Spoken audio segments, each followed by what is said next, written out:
ng'ebula emyezi 7 omulabirizi we Mukono kitaffe mu Katonda James William Ssebagala awumula obuwereza akyagenda mu maaso n'okusibula abakristayo bulabirizi buno nga leero abadde Kasawo ng'eno agudewo obusumba obupya wamu n'okutuuza Ssabadinkoni w'obusumba buno Venarebo Moses Munakukama.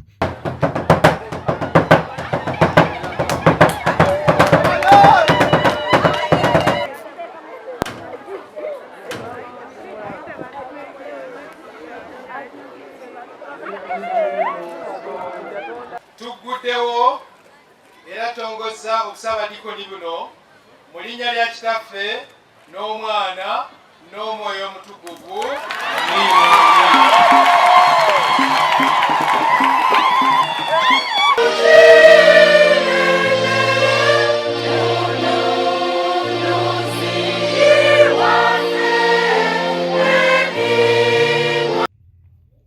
Ku mukolo gwe gumu omulabirizi atadde emikono ku baana basubye 200 ng'eno gy'asinzidde n'ennyamiro lw'abaana bato abasusse okweyimbamu egy'akabugu nga kino akitadde ku bulagajjavu bw'abazadde. Naddala akolaba omwana ng'alyakoliba tebitali bya bulijjo manya nti waliwo ekikyamu kubanga ennaku zino tutuuse okulaba abaana abato abawerako myaka 3, myaka 10, myaka 8 nga yeetekamu omuguwa n'okwetuga. Abazadde mwe tubasaba mwegendereze nnyo firimu ze mulaga abaana kubanga weebuuza omwana wa P3 omwana w'emyaka 10 emyaka 8 ajjawa amagezi ag'okugamba nti neetekemu omuguwa okuggyako nga yalaba bifirimu ebyo ebibeerawo.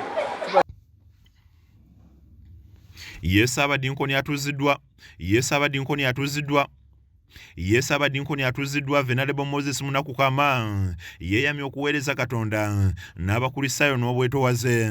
Babulize gy'oli ssebo ne maama ne baweereza bannange bonna saako abakulembeze abalala n'abagavumenti tujja kuba beetowaze nnyo n'eri abakristayo.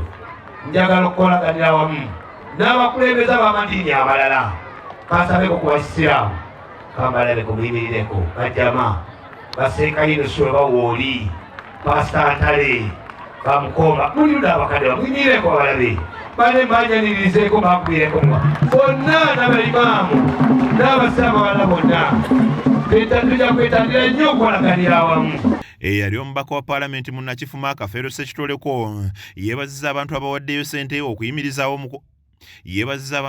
ssente eziyimirizaawo omukolo guno. Ne bakansala abali awo mu bonje besijja kumenya kinnoomu olw'obufunda bw'obudde bonna aba disitulikiti awamu ne tawuni kanso abakungu aba gavumenti eya wakati naddala ssentebe w'ekitundu kino mu Banda eyabadde alina ssebo okutuggulirawo naye olw'enkyukakyuka ezizze wano simuwadde mwaganya gunsinze LC1 chairperson ate wuuyo ssebo waali abadde bulindaala abakungu